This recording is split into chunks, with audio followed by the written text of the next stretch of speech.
Très heureux de vous retrouver pour vous présenter les faits marquants de l'actualité. Bonsoir à tous et bienvenue. Voici tout de suite les grandes lignes à retenir. Dialogue social sous tension. Les syndicats dénoncent la précarité et les menaces sur la presse devant le chef de l'État, Moustapha Cissé, nouveau secrétaire général du SYNPICS, donne le ton d'une série de doléances fortes remises à Bassirou Diomaye Faye.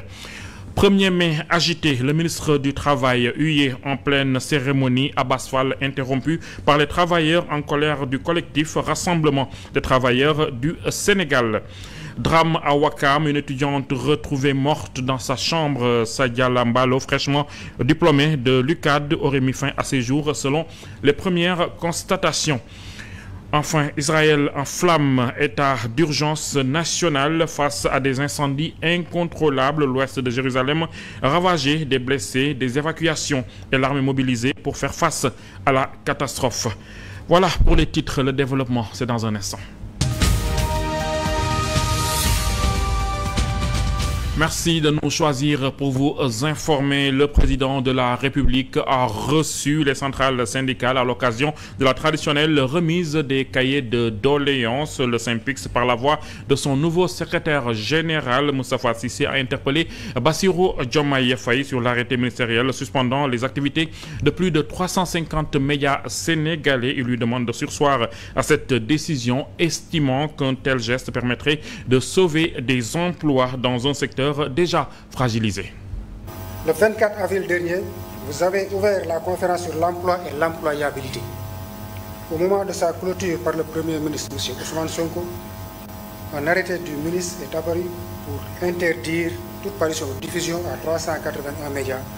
Nous vous demandons solennellement, dans cette salle, de surseoir à cette mesure qui renvoie toute une corporation dans le désarroi total, dans la mesure où la création de l'emploi commence par la préservation de l'existant d'abord.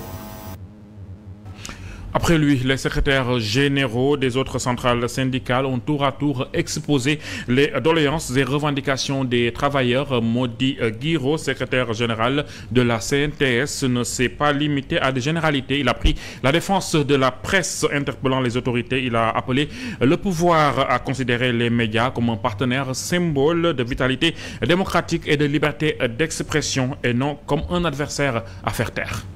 Nous vous encourageons à poursuivre le dialogue et la concertation avec tous les segments de la société, y compris le secteur de la presse, qui est un pilier de la consolidation de notre démocratie. Car le dialogue, la concertation, la bonne information font jaillir la lumière. Et partout où il y a un déficit d'information, de dialogue, c'est la rumeur qui s'installe avant de céder la place à l'instabilité.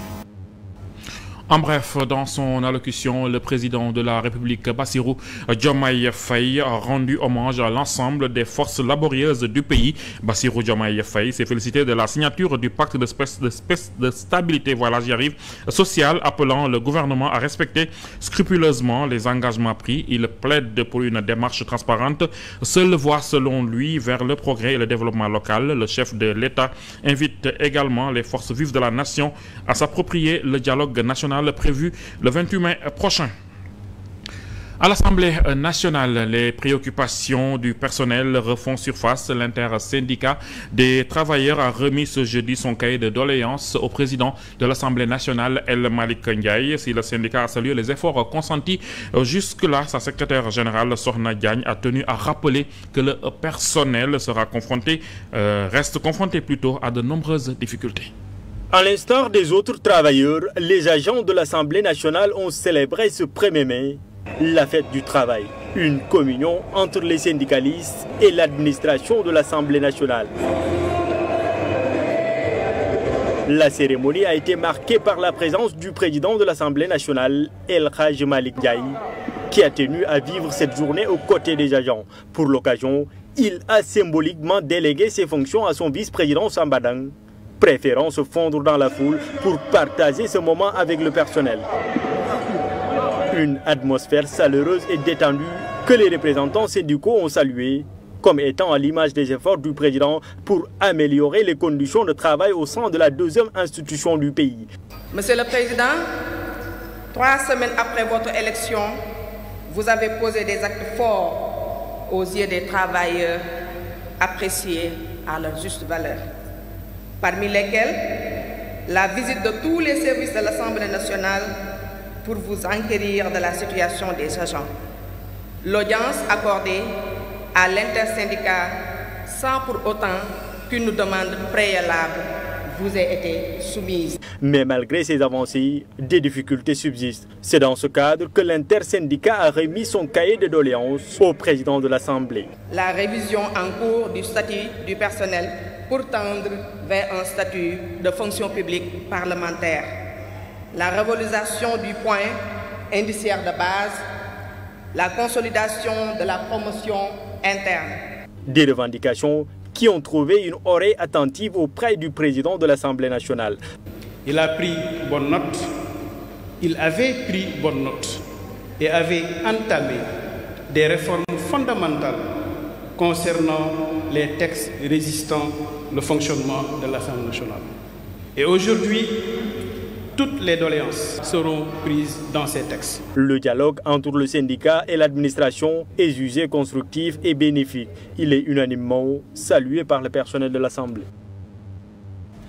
À présent, ce discours fort du Premier ministre sur la stabilité de la nation à l'occasion de la fête internationale du travail. Le Premier ministre Ousmane Sonko a pris la parole lors de la cérémonie de signature du pacte de stabilité sociale entre le gouvernement, les syndicats et les patronats. Un pacte tripartite inédit selon lui qui marque une volonté de refonder les relations sociales dans un climat de dialogue. Ousmane Sonko a insisté sur la gouvernance inclusive, la transparence et l'engagement collectif, rappelant son passé syndical. Il a également souligné que ce pacte vise à bâtir une économie forte, fondée sur une production suffisante et une stabilité durable.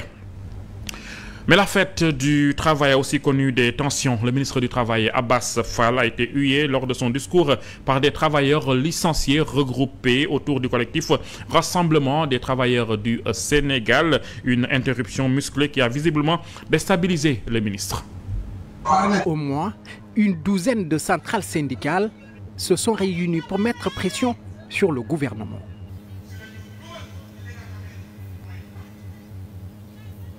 Leur exigence s'articule autour de 9 points. La satisfaction de la plateforme revendicative minimale du 21 janvier 2025, le respect des accords signés avec les syndicats de l'éducation, de la santé, des collectivités territoriales, de la justice, des universités, du RTS, du secteur primaire, de la poste et du chemin de fer. Le règlement définitif de la situation des agents décisionnaires de la fonction publique, entre autres. Et à ce propos, le ministre du Travail, Abass Fall, rassure les syndicats et les travailleurs. Le gouvernement du Sénégal s'est engagé à préserver les acquis des travailleurs et tout au plus à les améliorer.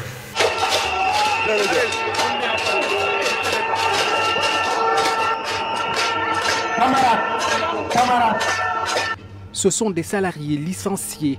Ils sont réunis autour d'un collectif. Ce vacarme des ustensiles domestiques a mis le ministre du Travail dans tous ses états. Je veux que vous empruntiez une voix syndicale. Soyez des syndicalistes et pas le contraire, parce que nous pouvons discuter avec vous. Mais si la démarche est tout autre, on ne pourra rien faire. Prenant la parole, le secrétaire général de la CNTS et coordonnateur du Front des centrales syndicales a tenté de calmer les esprits en rassurant les travailleurs.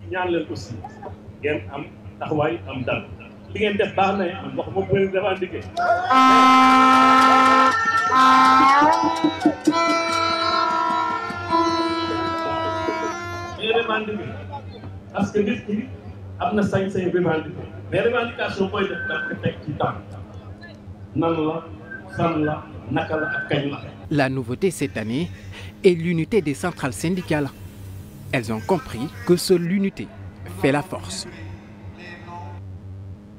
Djibril Diallo, le parti de l'indépendance et du travail hausse le ton contre les licenciements dans les secteurs publics et parapublics. Son secrétaire général Samba Sy, ancien ministre du Travail, exige l'arrêt immédiat de ce qu'il qualifie de licenciement abusif. Il s'est exprimé ce matin à marge du rassemblement des centrales syndicales.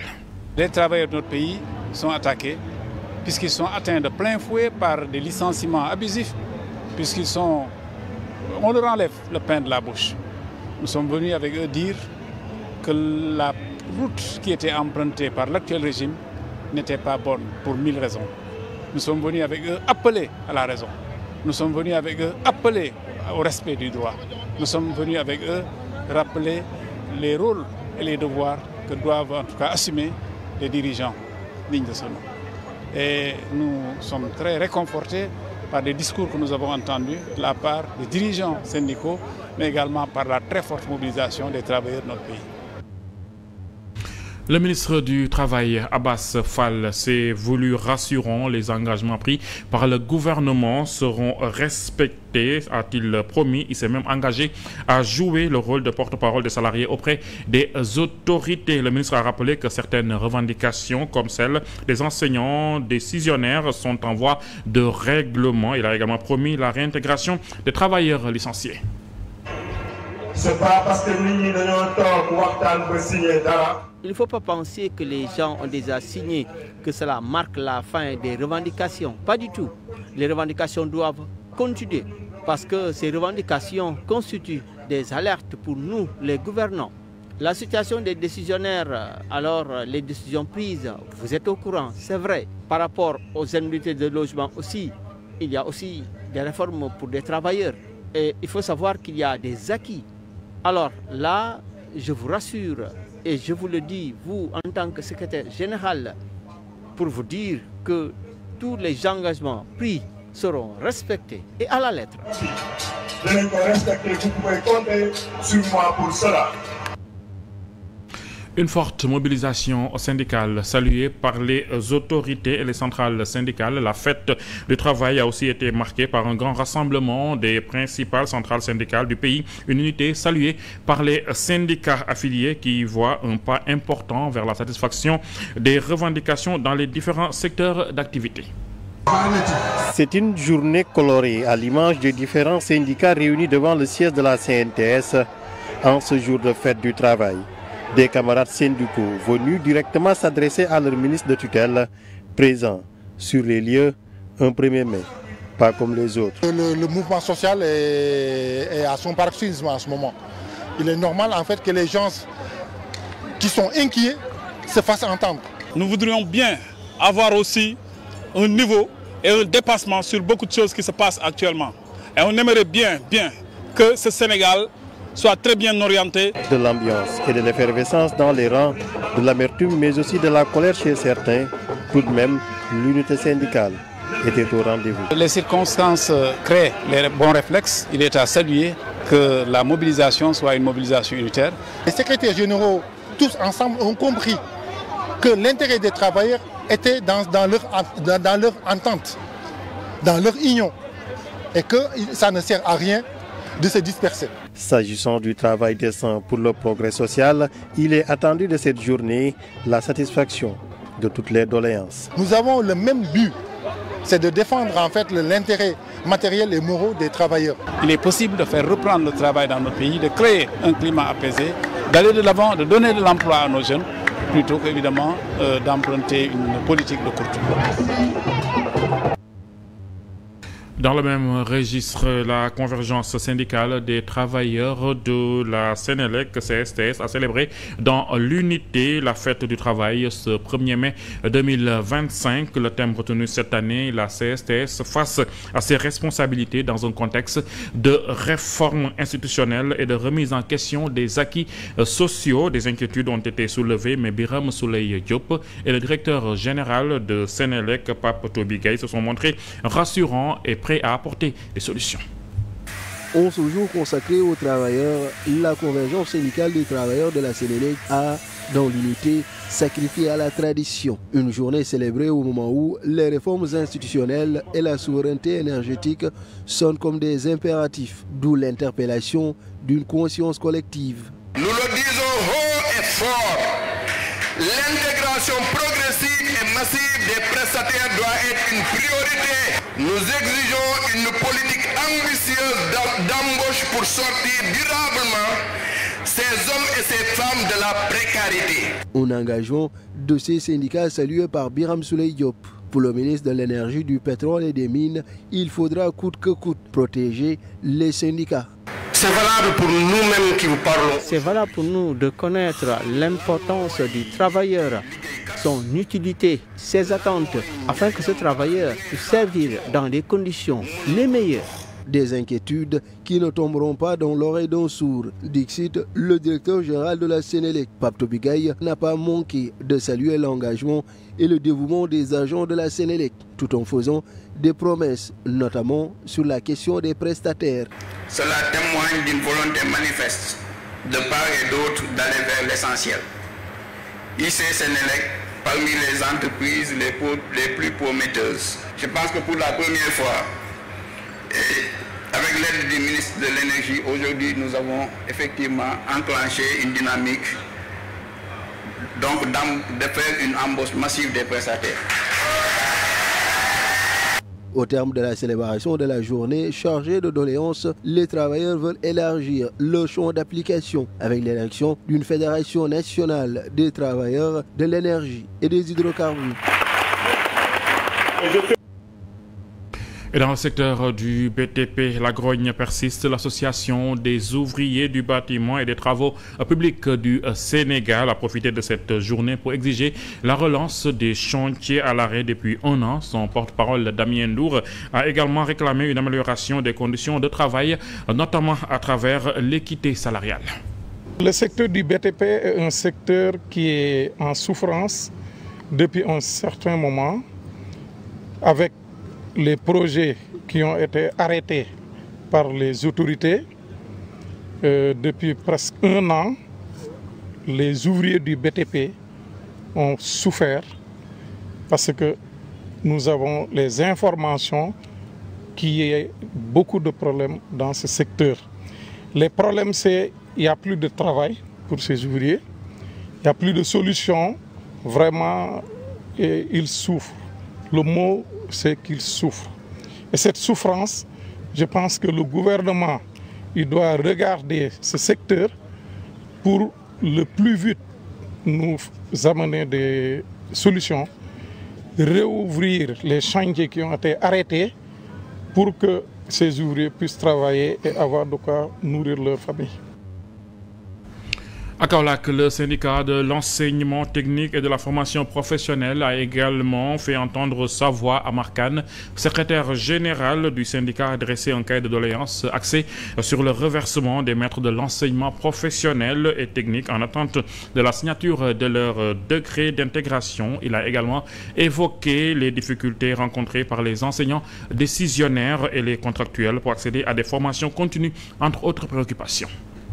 Voilà, on est en train de sacrifier à une vieille tradition qui remonte des années 1880. En réalité, c'est la consécration des luttes que les travailleurs ont menées depuis des décennies. Et c'est devenu une tradition quand même, le 1er mai, d'honorer le travail, mais aussi d'honorer les travailleurs. Voilà, dans le secteur spécifique de la formation professionnelle, évidemment, nous avons beaucoup de revendications. Aujourd'hui, parmi les revendications primaires, nous avons effectivement le reversement des maîtres d'enseignement technique et professionnel, sans oublier le cas des contractuels qui continuent toujours à ne pas subir des formations diplômantes, mais aussi nous pouvons parler aussi du cas des décisionnaires qui attendent toujours le fameux décret qui n'est pas encore signé. Donc les attentes sont très nombreuses. Nous parlons du droit syndical au Sénégal. Le syndicalisme est un droit garanti par la Constitution et le Code du travail sénégalais. Pour tout travailleur peut librement adhérer à un syndicat, un droit acquis de haute lutte, mais encadré par la loi pour en garantir l'exercice responsable. Il est devenu maintenant de droit et de coutume au Sénégal de voir les différents syndicats et centrales syndicales battre le macadam le 1er mai de chaque année pour célébrer la fête du travail. Une célébration lors de laquelle ils déposent leur cahier de doléances auprès du chef de l'État, témoignant ainsi d'un droit acquis. La loi au Sénégal est assez claire. C'est une disposition constitutionnelle qui fait que même si la loi ne l'avait pas prévu, les gens allaient s'en prévaloir.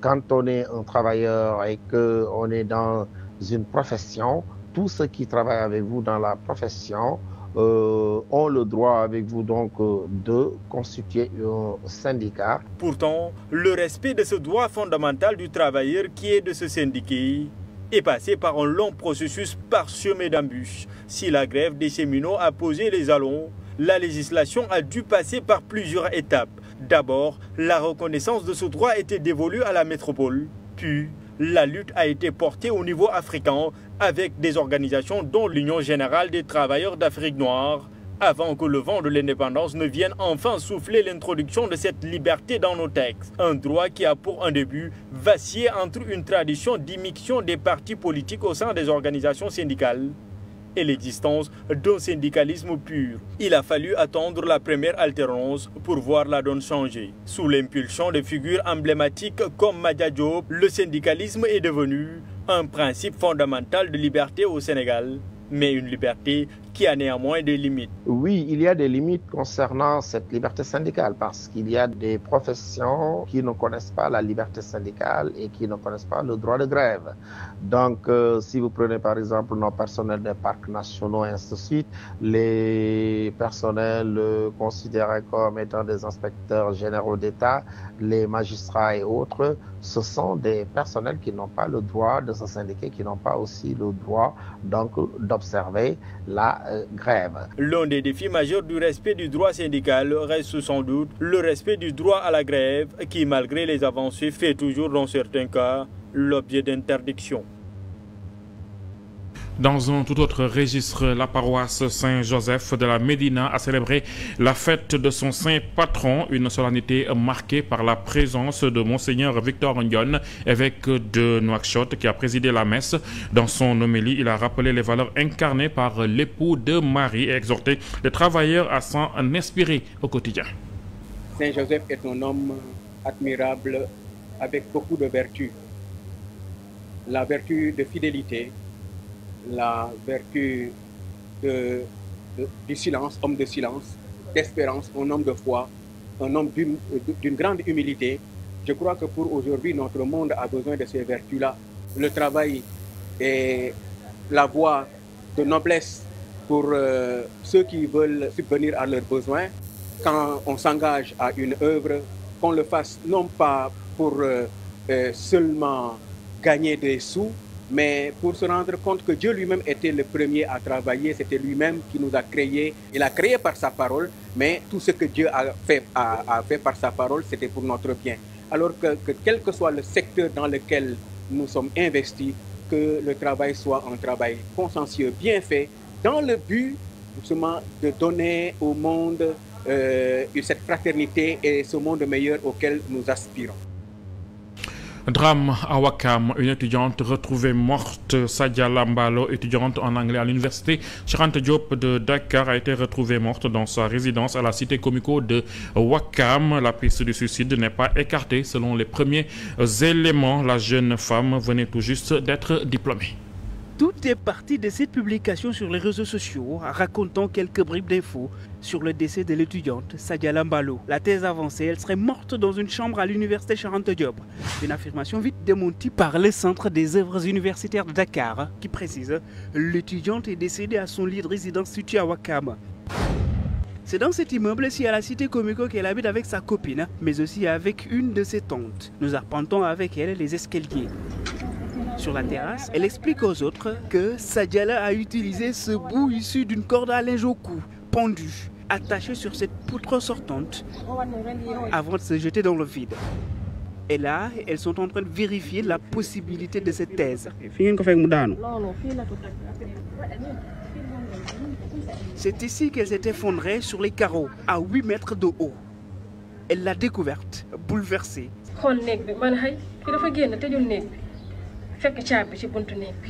Je suis venue et j'ai vu la clé sur la porte, entre-ouverte. Je suis ressortie, puis montée sur la terrasse et je l'ai vue allongée par terre. J'ai hurlé et elle n'a pas réagi.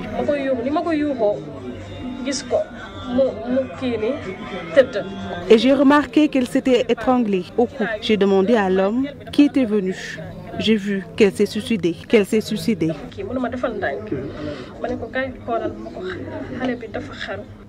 Dans sa chambre, toutes ses affaires sont intactes. Le matin du décès, ni d'inquiétude, pas vraiment de soucis à se faire. Témoignage de sa copine de chambre. Elle me respecte beaucoup. Elle m'a toujours appelée maman.